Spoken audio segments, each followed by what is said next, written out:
So now, before it was called jazz, it was just music. But the artistic development of that music, especially from the people that came from this city, in this area, in this state, is unmistakable and undeniably ours. That's why Charleston is a cradle of jazz. And it started with a man that found some kids in an old abandoned warehouse. His name was Reverend Daniel Jenkins. And he found these kids. They didn't have any family. They didn't have anywhere to go. And he decided that he was going to open up an orphanage. And he called it simply the Jenkins Orphanage. And he got the city to let them use the old Marine Hospital, which is over on Franklin Street. It's the housing department right now. But when you have an orphanage, people donate money, food, clothes. People were donating instruments. And so he found these two musicians to start teaching the kids in the orphanage how to play just multiple instruments. And so the Jenkins Orphanage Band was born. And over the course of a few years, I'll say that again, a few years, these kids got so good that they started touring. They ended up touring all over the United States, all over Europe. They were playing for world fairs. They were playing for presidential inaugurations. People started sending their kids to the orphanage. Like this man, Cladis Jabbo Smith, who was not an orphan, but went and studied music there. He ended up being the chief rival to Louis Armstrong. By the way, when the orphanage was open and the kids were doing all of these great things, Louis wasn't born yet. Just making that clear. No disrespect, Louis wasn't born yet. Cat Anderson, unfortunately, lost his parents when he was 4 years old and became a resident of the orphanage. He became one of the greatest trumpet players ever to live. He was the high note specialist that everybody wanted. Duke Ellington handpicked him from the Jenkins Orphanage to come and play in his band. He spent over 20 years in that band playing. If you can see, he's sitting right back there, second from the left, Cat Anderson. Cat Anderson was also just an amazing, there were so many musicians like Cat that would, just be frequent in Charleston. It was just infectious. Rufus Speedy Jones, another Charleston native, played with Maynard Ferguson's big band, left that band, played with the Duke Ellington Orchestra, left that band, played with the Count Basie Orchestra. Now, I don't know about you, but that's some sort of resume, if I can say that.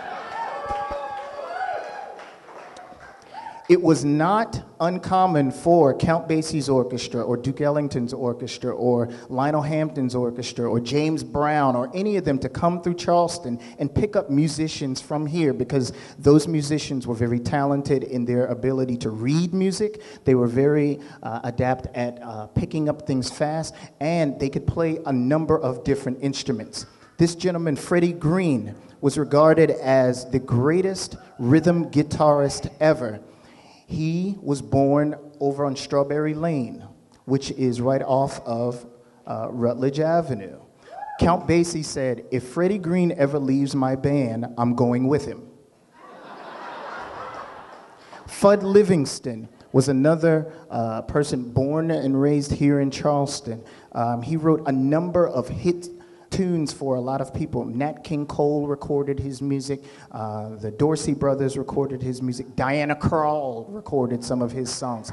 His great nephew is a man in town by the name of John Tecklenburg, still playing.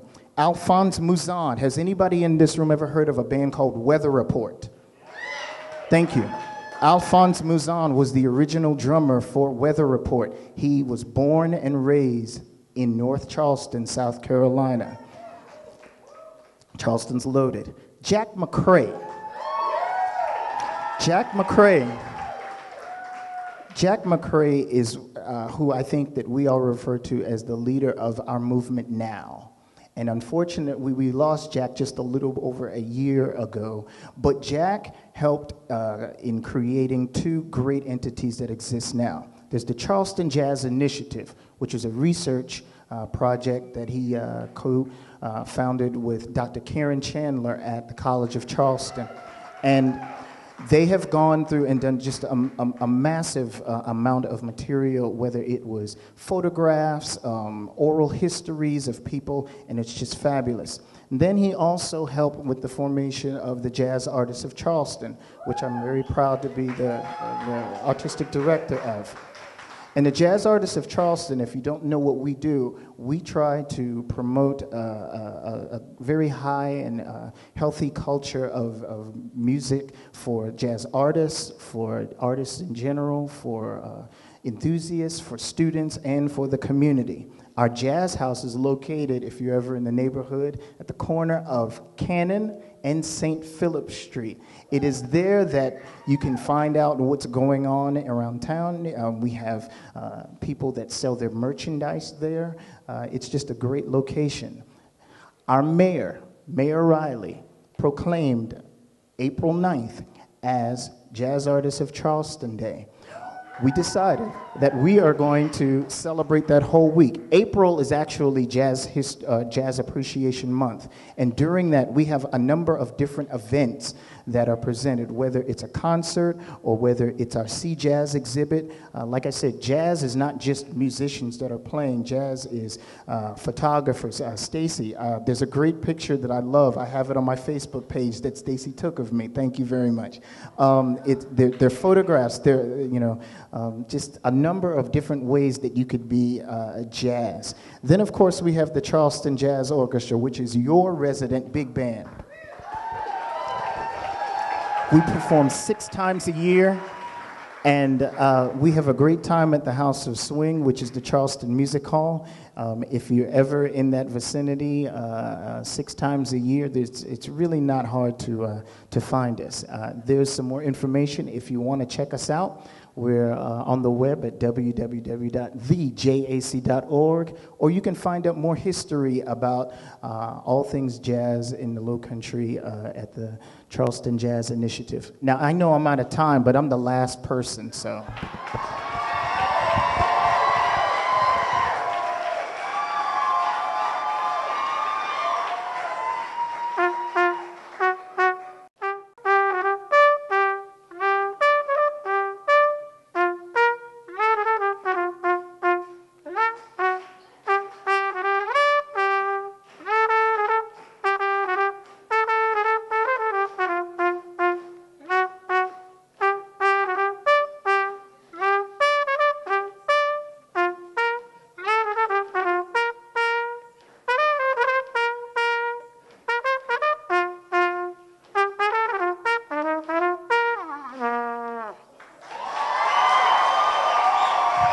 Thank you all, everybody.